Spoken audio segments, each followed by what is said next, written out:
प्रमुखज्यू, शिक्षा समिति संयोजकज्यू, कार्यपालिका सदस्यज्यूहरू, विभिन्न वडाका वडा अध्यक्षज्यूहरू, शिक्षा समितिका सदस्यज्यूहरू, हाम्रो यो कार्यक्रमलाई उत्प्रेरणा प्रदान गर्नको लागि उपस्थित हुनुभएका शैक्षिक अभियन्ता अभिषेक घिमिरेज्यू, हाम्रो कार्यालयका विभिन्न शाखा प्रमुखज्यूहरू र यस कार्यक्रमलाई सफल बनाउन उपस्थित हुनुभएका आदरणीय हाम्रा शिक्षक सर म्याडमहरूमा म माझापुछ्रे गाउँपालिकाको तर्फबाट हार्दिक नमस्कार व्यक्त गर्न चाहन्छु। मूलतः हामीले यहाँहरूलाई आजको यो शैक्षिक हिसाबले यहाँको उन्नयनका हिसाबले भन्दा पनि एउटा सर्वप्रथम यहाँसँग हामी सबै जनप्रतिनिधिहरू यो शिक्षा क्षेत्रमा लाग्ने सबै महानुभावहरूको साक्षात्कार होस् भन्ने पनि हाम्रो मूल उद्देश्य हो। यो छोटो समयले सबै विषय त हामीलाई प्राप्त पक्कै पनि गर्दैन, तैपनि यसको चाहिँ केही शैक्षिक क्षेत्रमा हाम्रो केही इँटा थप्ने काम चाहिँ पक्कै गर्छ भन्ने हिसाबले नै हामीले बुझेका छौँ।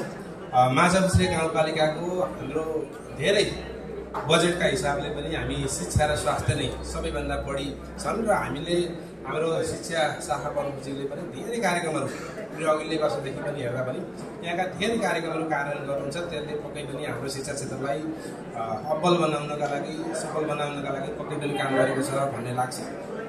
हामी यो हिसाबले पनि अत्यन्त यो माझापुछ्रे गाउँपालिका यो हिसाबले पनि अत्यन्त भाग्यमानी मलाई लाग्छ, किनभने शिक्षा क्षेत्रका शिक्षा समन्वयका कार्य प्रमुख सामाजिक विकास मन्त्रालयका चाहिँ महासहार प्रमुखज्यू शिक्षा क्षेत्रका विज्ञ र यो नक्षत्र नै यही हाम्रो माझापुछ्रे गाउँपालिकाको बासिन्दा हुनुहुन्छ। तसर्थ पनि यसको लाभ पनि हामीले अवश्य पनि लिन सक्छौँ।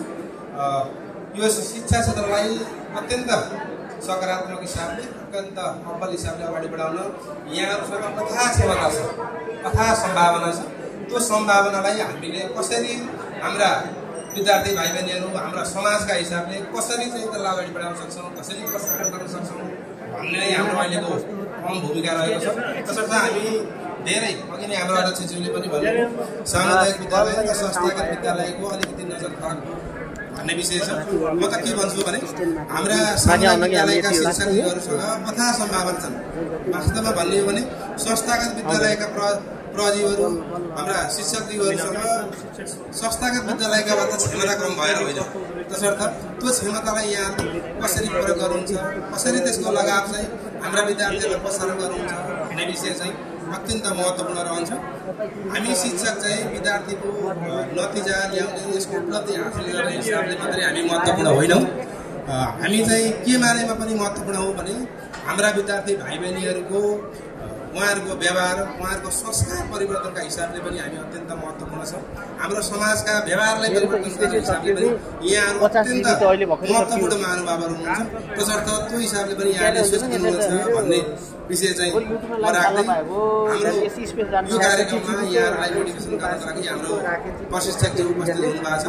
त्यो प्रशिक्षणको हिसाबले यहाँले प्राप्त भएको ऊर्जालाई यहाँले हाम्रा विद्यार्थी भाइ बहिनीहरूलाई प्रसारण गर्नुहुनेछ र त्यो प्रसारणले गर्दा आगामी दिनहरूमा हाम्रो शिक्षा क्षेत्रको चाहिँ नतिजा पक्कै पनि अगाडि जानेछ भन्ने चाहिँ आशा र प्रतिबद्धता पनि व्यक्त गर्दै यो उपस्थितिको लागि यहाँहरू सबैलाई अत्यन्त धन्यवाद दिँदै हाम्रो छोटो निमन्त्रणालाई यो कार्यक्रममा उपस्थित भएर हाम्रो यो कार्यक्रमको शोभा बढाइदिनु।